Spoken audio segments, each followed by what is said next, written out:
तो ब्रेक के बाद आपका एक बार फिर स्वागत है हमारे जनादेश 2022 में 5 राज्यों के विधानसभा चुनावों के रुझान आने चालू हो गए हैं। फैसला नहीं आया है, परिणाम नहीं आया है, पर रुझान आया है और रुझान तकरीबन तस्वीर साफ करता जा रहा है। मतगणना को पूरा होते हुए बमुश्किल 3 घंटे होने जा रहे हैं, लेकिन तस्वीर साफ है। धीरे धीरे टीवी रूम से विपक्षी दलों के प्रवक्ता साफ होते जाएंगे। दिखेगा तो केवल भारतीय जनता पार्टी के और आम आदमी पार्टी के रुझान ही ऐसे हैं। इसी क्रम में हमारे साथ छत्तीसगढ़ भारतीय जनता पार्टी के प्रदेश उपाध्यक्ष शिवरतन शर्मा जुड़ चुके हैं। 4 राज्यों में भाजपा चमत्कारिक प्रदर्शन कर रही है। पंजाब में साफ है, लेकिन बाकी 4 राज्यों में भाजपा ही भाजपा है। शिवरतन जी, पहली प्रतिक्रिया, सांस ठीक से आ रही होगी? उत्तर प्रदेश में ना केवल वापस आ रहे हैं, बल्कि ठीक से वापस आ रहे हैं। देखिए, भारतीय जनता पार्टी के प्रत्येक कार्यकर्ता के लिए गर्व की बात है कि 4 प्रांतों में उनकी सरकार फिर से वापस आ रही है।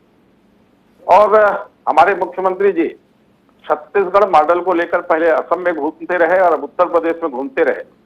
परिणाम सामने है, पर उसके बाद भी मैं अपने प्रदेश के मुख्यमंत्री भूपेश बघेल जी को बधाई देना चाहता हूं। इस परिणाम के बाद केंद्र की राजनीति में उनका कद और बढ़ेगा। अंधे में काणे राजे के रूप में वो पूजे जाएंगे। कांग्रेस में उनकी पूछ परख रहेगी, इसलिए उनको बधाई देना चाहता हूं। आप उनको बधाई देना चाहते हैं, लेकिन पंजाब में जिस तरीके से आपकी रणनीति विफल रही है, उस पर अपनी पार्टी को कोई सलाह, कोई मशवरा देना चाहेंगे आप? पंजाब में कैप्टन अमरिंदर सिंह की सीढ़ी के सहारे शिखर छूने की कोशिश में आप थे। 70-72 सीटों पर चुनाव लड़े थे। गठबंधन 7 सीटें भी नहीं जीत पा रहा है। जिनका साथ आपने लिया था वो खुद अपनी परंपरागत सीट पर पीछे चल रहे हैं। खुशी के इस दौर में भूल तो नहीं जाएंगे पंजाब की हार को शिवरतन जी? पंजाब के बारे में ही बोल रहा हूं, आप मेरी बात सुनिए। भारतीय जनता पार्टी पहली बार पंजाब में लगभग 65 से 70 सीट पे चुनाव लड़ी जी, और अमरिंदर सिंह जी से गठबंधन हुआ। अमरिंदर सिंह जी की पार्टी नई पार्टी थी। उसके बाद भी पिछले बार हमारे वहां 3 विधायक थे और अभी हम 5 स्थानों पे आगे चल रहे हैं। आप ये नहीं कह सकते कि हम पंजाब में साफ हो गए। पंजाब में हमारा वोट ऑफ परसेंटेज बढ़ेगा। पहले से हमारी सीटें बढ़ रही है और निकट भविष्य में पंजाब में भारतीय जनता पार्टी एक प्रमुख दल के रूप में उभरेगी। ये 2022 के चुनाव से ये संदेश जा रहा है। 2022 से ये संदेश जा रहा है? थोड़ा अचंभित हूं मैं संदेश को समझ पाने। शिवरतन जी, थोड़ा विस्तार से बताएंगे। 8 साल से देश में आपकी सरकार है। पंजाब के संदर्भ में इतनी कोशिशें आपने की। 70 सीटों पर चुनाव लड़े, 10% सीट भी नहीं जीत पा रहे। गठबंधन जीत रहा है 117 में से। जो 7 सीटों पे आप आगे चल रहे हैं ना, उसमें भाजपा 7 सीटों पे आगे नहीं चल रही है, गठबंधन 7 सीटों पे आगे है।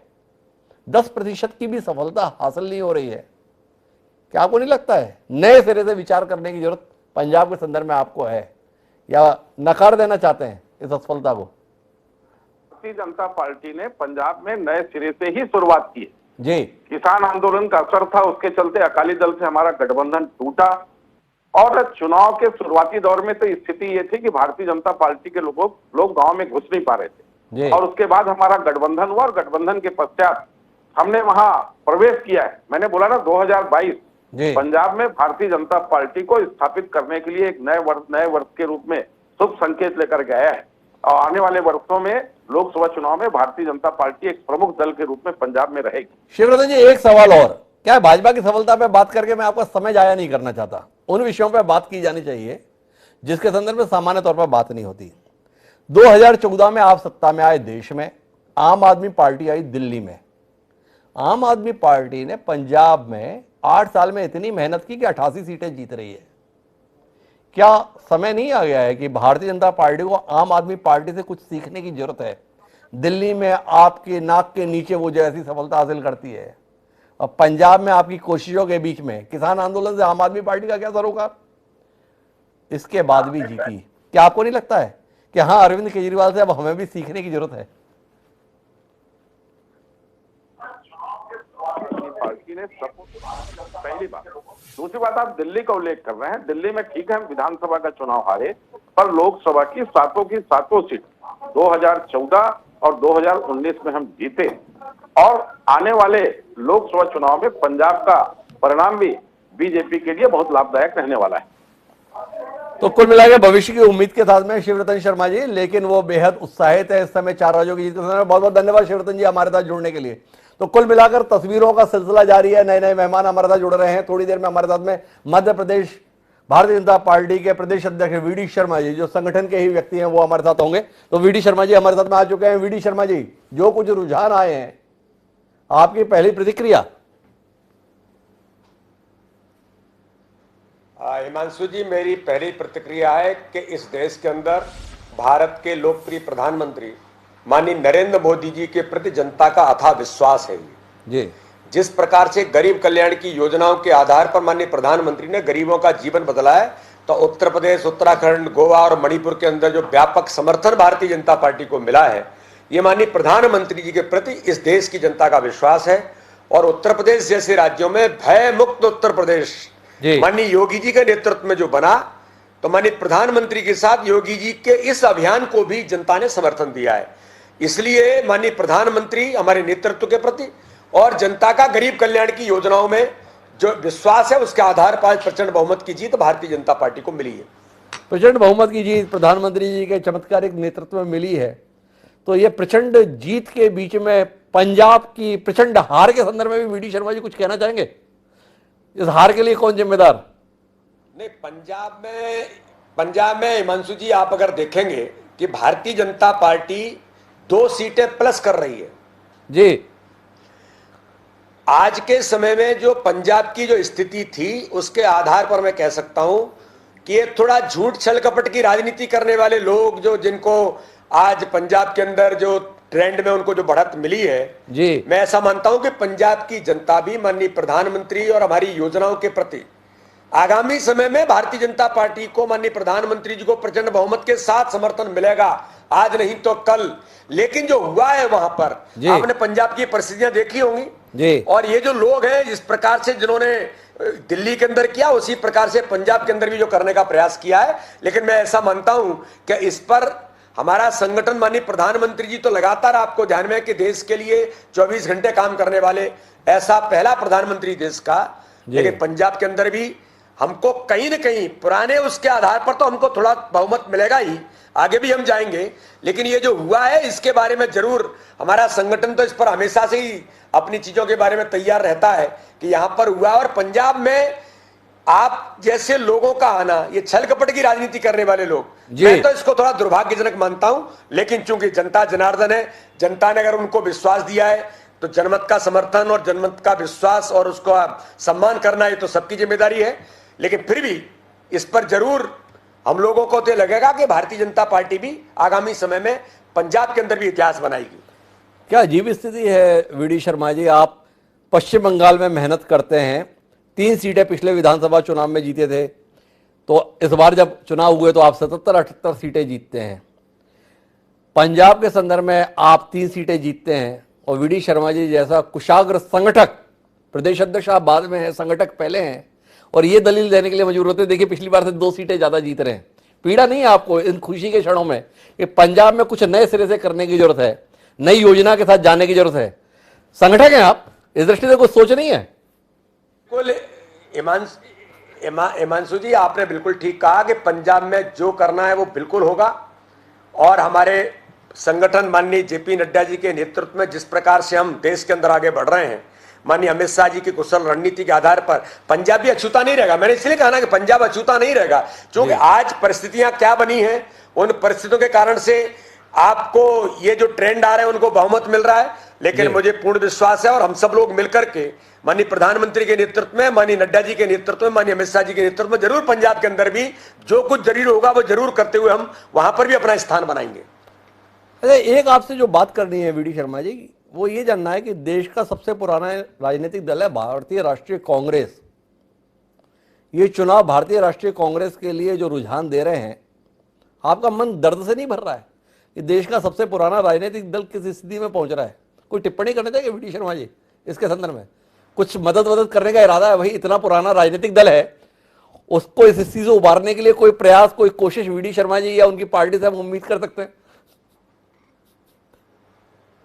हिमांशु जी, इसके बारे में मैं जरूर एक बात कहना चाहता हूं कि कांग्रेस इस देश के अंदर दल नहीं बचा जी, ये एक परिवार के अंदर सिमट के रह गया जी, और उसी का परिणाम है कि कांग्रेस अपना अस्तित्व खो रही है।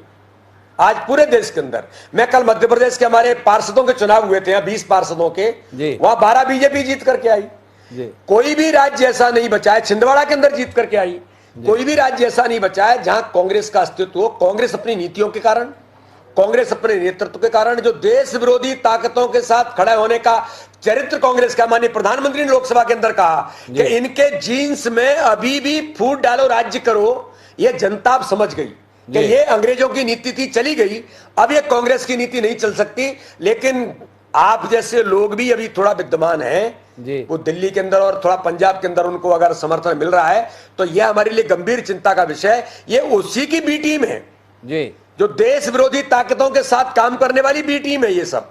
तो इसलिए इसके बारे में भी मुझे लगता है कि चिंतन और मंथन करने की जरूरत है। और देश के अंदर कांग्रेस के जो हाल है वो तो आपने देखा ही है, कांग्रेस आज किस स्थान पर जाकर के खड़ी है। हाँ, तो संघ परिवार से दीक्षित व्यक्ति हैं वीडी शर्मा जी। थोड़ा उत्तर प्रदेश के संदर्भ में बात करना चाहता हूं। उत्तर प्रदेश में न केवल भाजपा जीत रही है बल्कि प्रचंड बहुमत के साथ बढ़ती दिख रही है। आपके पास मॉडल था, आपने बताया अयोध्या हो गया, काशी भी हो गया, अब मथुरा की बारी है। क्या इन 5 सालों में मथुरा के संदर्भ में कोई उम्मीद करें या केवल नारे तक रहा? थोड़ा समय लेंगे, जैसे अयोध्या तक पहुंचने में 20-22 साल आपने ले लिए, 30 साल ले लिए, तो ऐसे अब मथुरा की बारी के लिए भी 5 साल में है या 3, 4, 5 चुनाव निपटा देंगे मथुरा की उम्मीद के जगाते जगाते? हिमांशु जी, देश के लोकप्रिय प्रधानमंत्री, जो केवल देश के नहीं दुनिया के सर्वाधिक लोकप्रिय नेता माननीय नरेंद्र मोदी जी एकमात्र राजनेता नहीं है, वो एक आध्यात्मिक पुरुष हैं जी।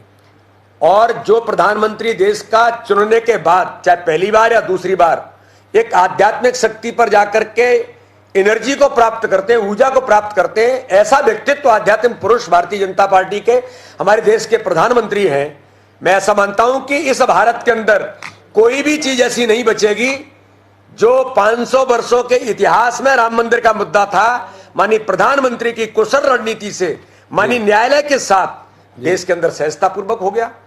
धारा 370 के बारे में कहा जाता है देश के अंदर कभी संभव नहीं है जी।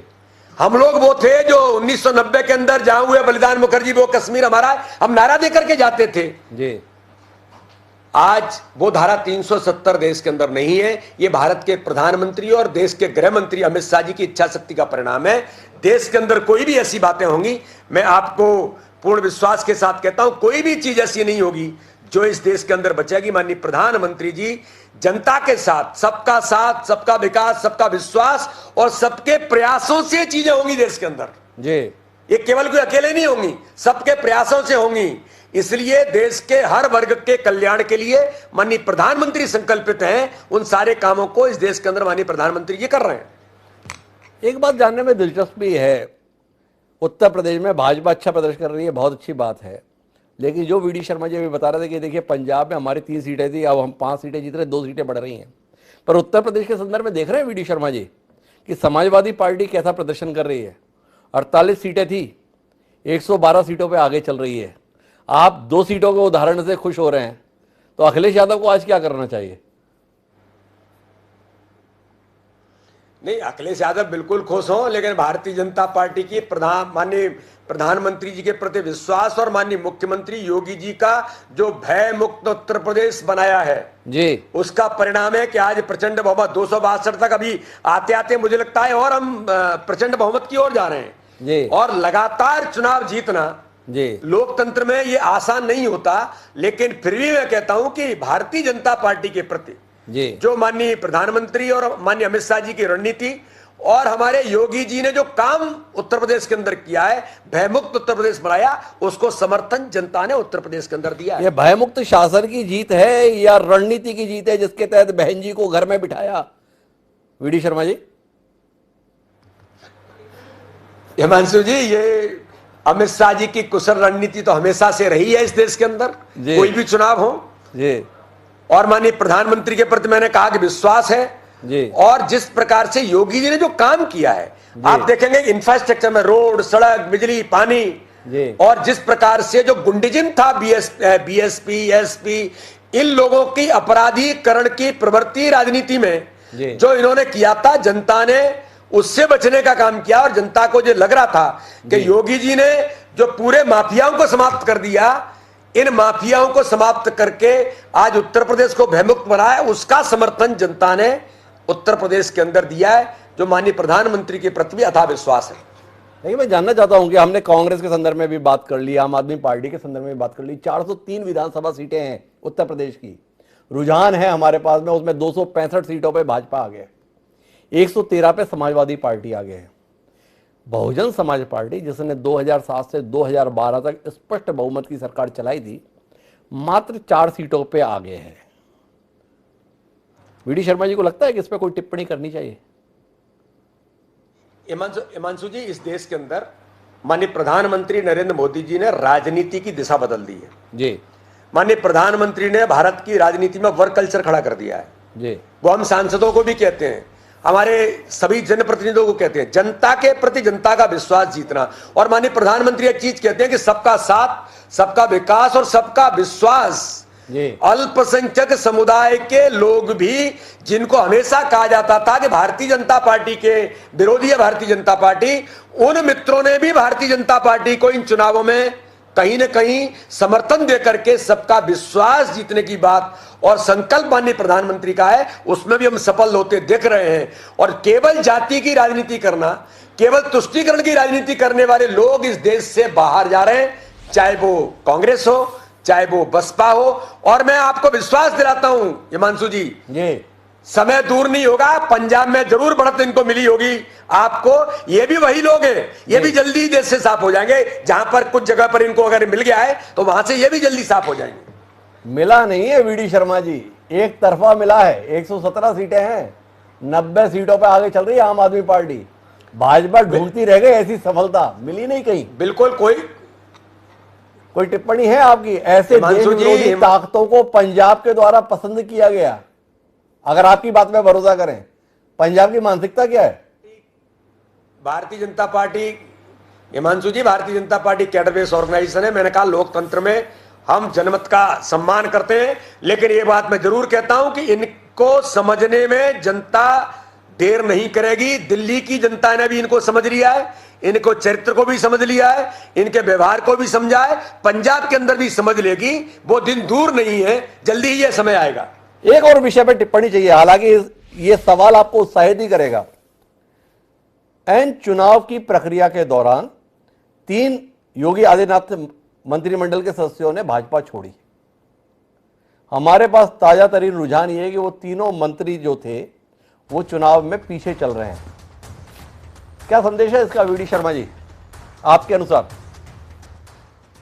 संदेश यह है कि भारतीय जनता पार्टी संगठन के प्रति, हम कैडर बेस्ड ऑर्गेनाइजेशन है, हम हमेशा सामूहिक नेतृत्व पर आगे बढ़ते हैं। और प्रधानमंत्री के प्रति विश्वास है, अगर भारतीय जनता पार्टी को छोड़ करके जाने वाले लोग, देखिए इतना बड़ा दल है जी, दुनिया का सबसे बड़ा राजनीतिक दल है, जिसके 70% भूभाग पर भारतीय जनता पार्टी के कार्यकर्ता शासन व्यवस्था में काम करते हैं, तो कुछ प्लस माइनस हो सकता है। मैं ये नहीं कह सकता हूं कि हमारे यहां नहीं होता होगा, हो गया होगा जी, लेकिन उनको जनता जवाब देती है कि भारतीय जनता पार्टी ये कैडर बेस्ड ऑर्गेनाइजेशन है और माननीय प्रधानमंत्री देश के लिए काम करते हैं। भारतीय जनता पार्टी देश पहले मानती है, इसलिए इस दिशा में अगर कोई विमुख होने का प्रयास करता है तो जनता उसको भी जवाब दे देती है।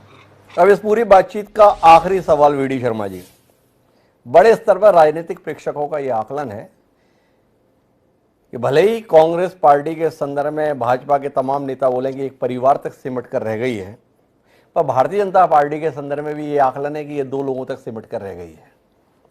इस परिणाम के बाद में ये जो सिमट जाना है 2 लोगों के बीच में और बढ़ जाएगा। कोई परिणाम ऐसे है? कितना डराता है भाजपा के नेताओं को ये 2 लोगों तक सिमट जाना?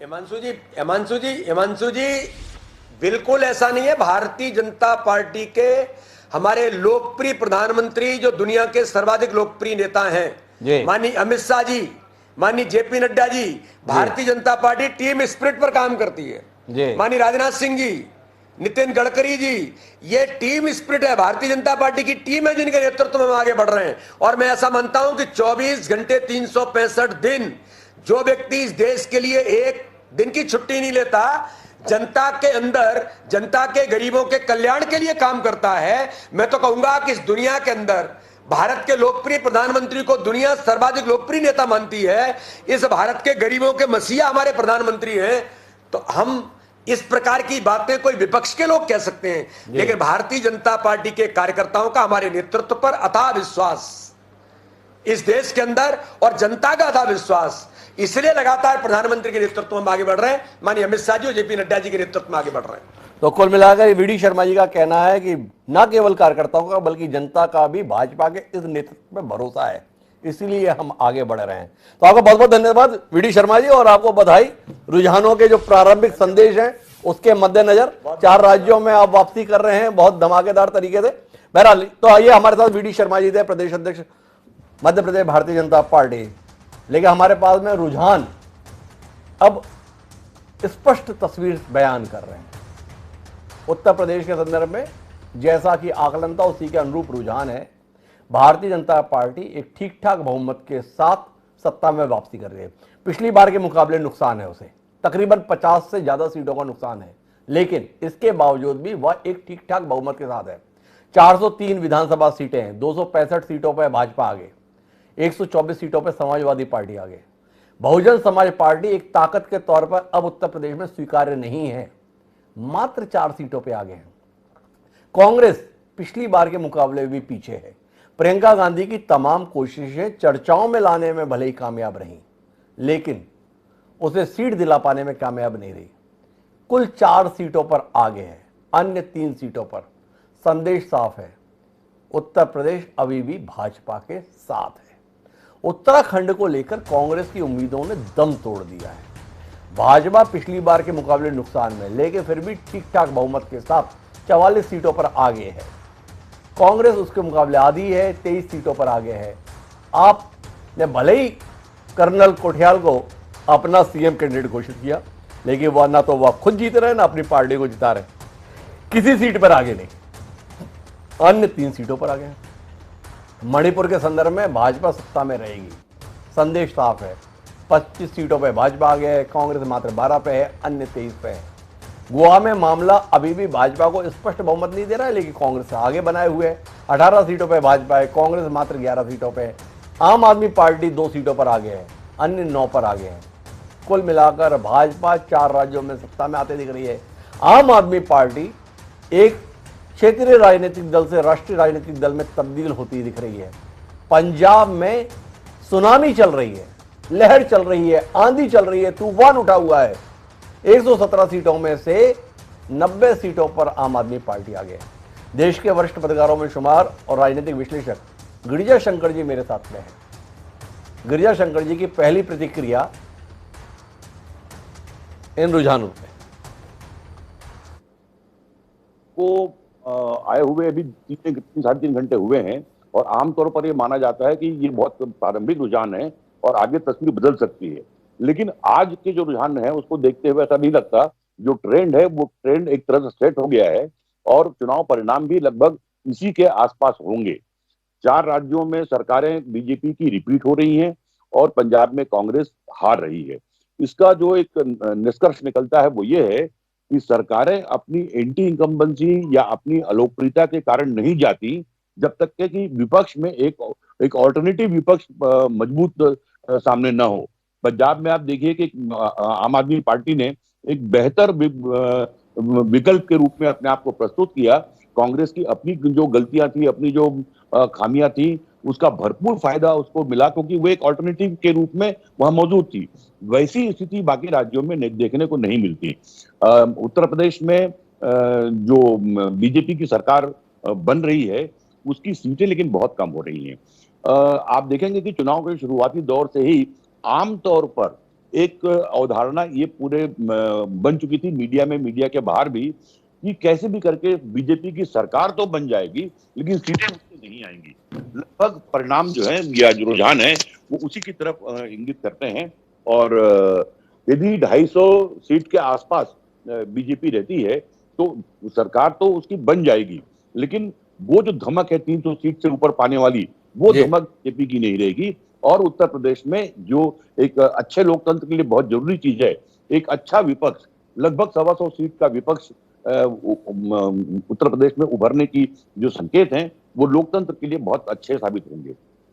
बहुत अलग दृष्टिकोण दिया गिरिजा शंकर जी ने उस पूरी बातचीत के अंदर कि उत्तर प्रदेश में भाजपा सत्ता में आ रही अच्छी बात है, लेकिन एक लोकतांत्रिक व्यवस्था में मजबूत विपक्ष की जरूरत होती है। वो विपक्ष उत्तर प्रदेश में उभरता हुआ दिख रहा है, लेकिन पंजाब में विपक्ष का अभाव दिख रहा है। गिरिजा जी, आम आदमी पार्टी क्लीन स्वीप कर रही है, 117 सीटें, 90 सीटों पे आम आदमी पार्टी आ गई। ये इतना महत्वपूर्ण नहीं, महत्वपूर्ण है कि जो अब तक पंजाब की सियासत के पहचान हुआ करते थे, बादल परिवार 95 साल की उम्र में लंबी सीट से प्रकाश सिंह बादल चुनाव हार रहे हैं, ठीक ठाक अंतर से। कैप्टन अमरिंदर सिंह 80 साल की उम्र में अपनी रियासत अर्थात पटियाला से चुनाव हार रहे हैं। पंजाब की अस्मिता के पहचान, पंजाब मॉडल की बड़ी बड़ी बात करने वाले नवजोत सिंह सिद्धू अपनी पार्टी की कब्र खोदते खोदते अपनी सियासी कब्र तैयार कर लिए, वह भी अमृतसर ईस्ट से चुनाव हार रहे हैं। चरणजीत सिंह चन्नी अपनी पार्टी का बेड़ा पार करने वाले थे, खुद का बेड़ा गर्क कर लिए, दोनों सीटों से चुनाव हार रहे हैं। इन रुझानों पर कोई टिप्पणी आपकी? देखिए, जिस तरह से हम ये धारणा बना के चलते हैं कि कैप्टन अमरिंदर सिंह या प्रकाश सिंह बादल का परिवार पंजाब की राजनीति के मतलब पुरोधा रहे हैं, शायद यही गलत धारणा इन नेताओं ने भी बना ली थी, जिसका परिणाम उनको आज भोगना पड़ रहा है।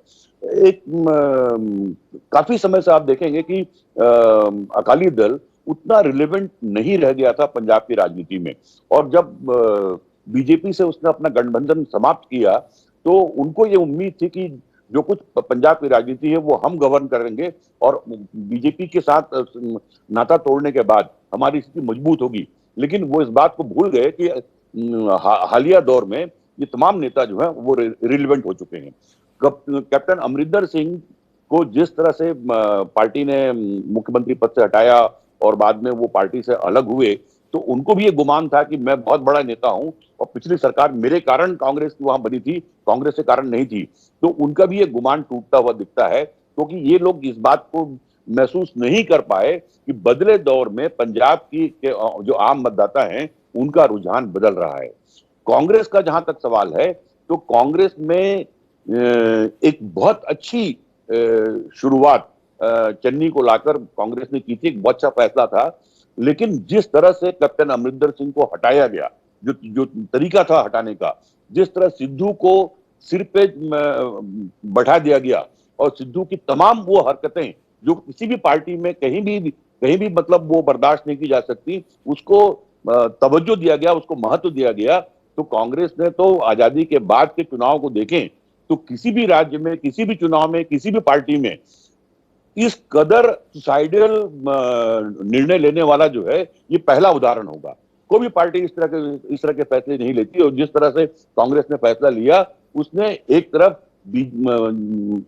आम आदमी पार्टी को एक बड़ी ऊंचाई देने में मददगार बनी और कांग्रेस का कबर इसी में खुद गया, और उसमें चन्नी भी उसके शिकार हुए और खुद सिद्धू भी उसके शिकार हुए। इसमें मैं सिद्धू की गलती कम मानता हूं, पार्टी हाईकमांड की बहुत बड़ी गलती मानता हूं। उनका जो पूरा निर्णय था वो पार्टी को खत्म करने वाला निर्णय था। कुल मिला के पार्टी को खत्म करने वाले निर्णय थे। मेरे साथ में शशि रंजन जी हैं। शशि जी, आपसे जो समझने की बात है वो ये है कि हमारे साथ थोड़ी देर पहले राकेश टिकैत थे। टिकैत ने कहा कि अब हमारी दवाई सीटों का नुकसान हो रहा है भारतीय जनता पार्टी को पिछली बार के मुकाबले, और तकरीबन 75 सीटों का फायदा हो रहा है समाजवादी पार्टी को पिछली बार के मुकाबले। क्या किसान आंदोलन इसी रूप में व्यक्त हो रहा है या इससे इतर इस आकलन को देखें? क्योंकि बार बार ये सवाल था कि क्या किसान आंदोलन उत्तर प्रदेश के चुनाव में असर दिखाएगा? क्या भाजपा के खिलाफ एक साल तक डटे रहे हुए किसान वोटों की शक्ल में भी अपने गुस्से को जाहिर करेंगे? किसान आंदोलन का असर तो जरूर दिख रहा है हिमांशु जी, और उसकी वजह ही एक बड़ा फैक्टर है किसान आंदोलन, जो मुस्लिम समुदाय का जो वोटों का ध्रुवीकरण हुआ, जो समाजवादी पार्टी के ग्राफ को बढ़ा रहा है। और साथ ही साथ ये भी देखिए कि कांग्रेस और बीएसपी साफ हो रही है। मैं शुरू से इस बात को कह रहा हूं कि जातीय गोलबंदी हिंदुस्तान के किसी भी राज्य में चुनाव का एक बहुत ही कड़वा सच है, जिसे आप नकार नहीं सकते हैं।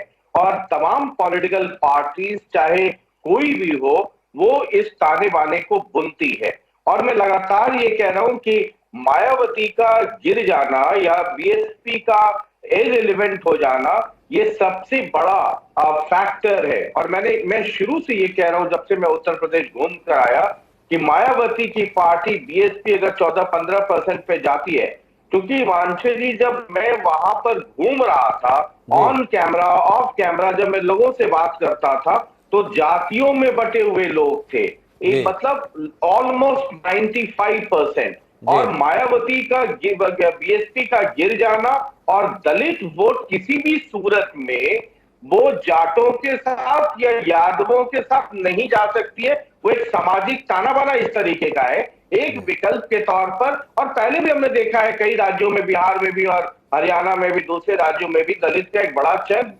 बीजेपी के साथ गया है जी। और ये इसको फायदा दे रहा है। मैंने पहले भी कहा कि 14-15% पे अगर बीएसपी रहती है तो बीजेपी 250 बीएसपी का वोट कितना रहता है ये तो हमें बाद में ही पता चलेगा, लेकिन अभी सीटों की शक्ल में ये अपने आप में यकीन करना मुश्किल है कि जो बहुजन समाज पार्टी की पहचान उत्तर प्रदेश रहा है, जिस बहुजन समाज पार्टी की स्पष्ट बहुमत की सरकार 10 साल पहले उत्तर प्रदेश में हुआ करती थी, वहां दहाई पे भी नहीं पहुंच रही है। कांग्रेस वाली स्थिति को बसपा प्राप्त होती दिख रही है उत्तर प्रदेश के इस चुनाव में। लेकिन मैं गिरिजा शंकर जी के पास में आना चाहता हूं। गुरविंदर सिंह ढिल्लर हमारे साथ में हैं, जो आम आदमी पार्टी के प्रवक्ता हैं पंजाब से। उनके लिए मेरा जो सवाल है गिरिजा शंकर जी के पास, वो उनके लिए भी बड़ा उत्सुकता का विषय हो सकता है। मध्य प्रदेश की सियासत का बहुत बड़ा नाम रहे कप्तान सिंह सोलंकी। मध्य प्रदेश के संगठन मंत्री रहे, राज्यसभा सदस्य रहे, उसके बाद हरियाणा और पंजाब के गवर्नर रहे। उन्होंने एक ट्वीट किया है गिरिजा शंकर जी, और उन्होंने ट्वीट करके कहा है कि आम आदमी पार्टी जब जीतती है तो सभी का सुपड़ा साफ कर देती है, उसकी कार्यशैली का अनुकरण करने की जरूरत है। 4 राज्यों में जीत रही भारतीय जनता पार्टी के बड़े नेता रहे कप्तान सिंह सोलंकी का यह ट्वीट, और इस पर गिरिजा शंकर जी आपकी प्रतिक्रिया। ये बहुत स्वाभाविक प्रतिक्रिया है सोलंकी जी की। आप देखिए कि बीजेपी के अंदर